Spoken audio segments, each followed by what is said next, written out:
Copia was supposed to be the love letter between the internet and rural Kenya. Imagine Amazon meets your local mama mboga, but with mobile money, bright yellow kiosks, agents with tablets, and customers who didn't even need an address. Sounds perfect, right?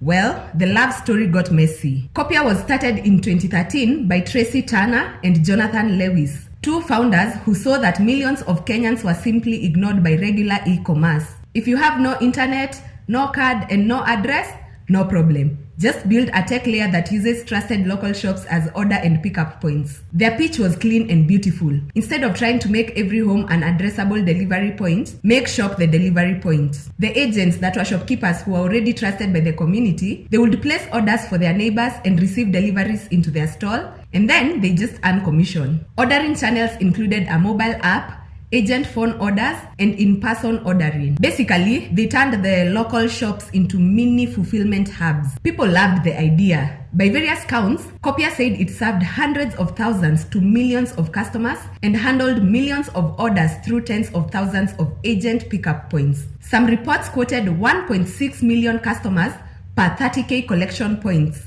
Others claimed up to 50k agents and millions of orders. The numbers vary by time and press piece, but the pattern was big reach. That reach is what made investors lean in. The model was also praised because it used mobile money, M-Pesa, and local trust, a very African twist on online shopping. Investors did lean in. Copia raised big rounds. The eye popper. This was a $50 million Series C in January 2022, and it was led by Goodwell Investments. There were also other rounds and extensions after that. There was a $20 million Series C extension in December 2023. So depending on the listing that you read, total capital raised across the years is reported between $100 million and $123 million. Investors included development-oriented players. DFC showed up, impact VCs, and growth funds. The pitch was attractive. Capture the huge underserved consumer base that traditional e-commerce ignored. Investors thought this could be scalable and good for people. 2 boxes ticked. What could go wrong? Spoiler, the thing that eats up most startups: unit economics and scale costs. Here's the clever bit and the expensive bit. Copia built warehouses,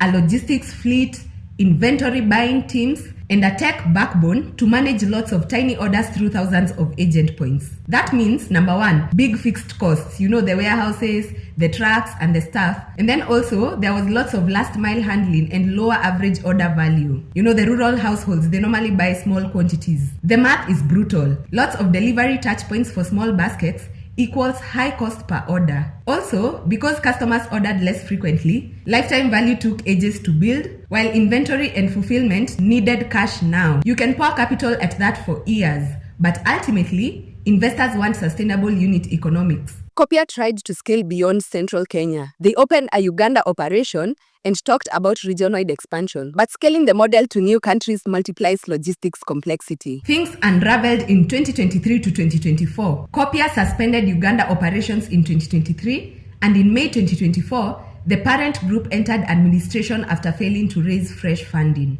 KPMG were appointed as administrators to manage the process. Within weeks, layoffs began. Multiple records show 1,000+ staff were cut in June 2024, and later reports said up to 1,500. They were all eventually terminated as the business wound down. Then, by July 2024, the company moved from administration to liquidation. Leaders determined they couldn't revive the business at scale without fresh capital. So the assets were prepared for sale, and the staff were issued termination notices. And yes, that part truly hurts. Agents and frontline staff who depended on that income, they were left in the cold. There were legal filings as well. US coverage reported a Chapter 7 filing with tens of millions in debt, meaning that in the end, the business had more liabilities than a viable rescue could fix. Investors who had put in over $100 million, they lost a lot when capital evaporated. So this was a race between growth and sustainable margins, and the margins lost. It's like feeding a village with a private jet. Inspirational, but very expensive. In the dust after liquidation, there have been a few things here and there. There were reports in 2025 that founders and top executives,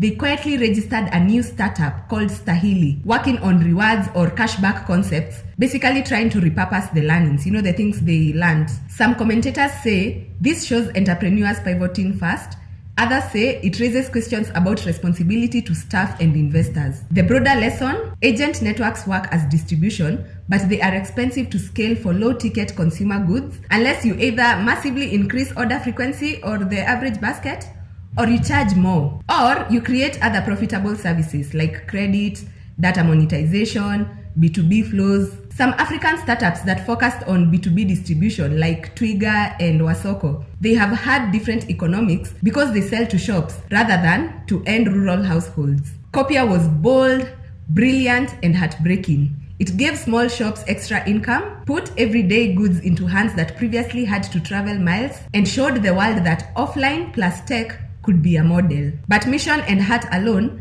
doesn't pay the logistics fees. So was Copia a glorious failure that taught us how not to scale? Or is it a necessary experiment we needed to try? Tell me what you think in the comments, and I'll see you guys in the next one. Again, for the videos that you want me to do, please DM me and I will deliver them to you.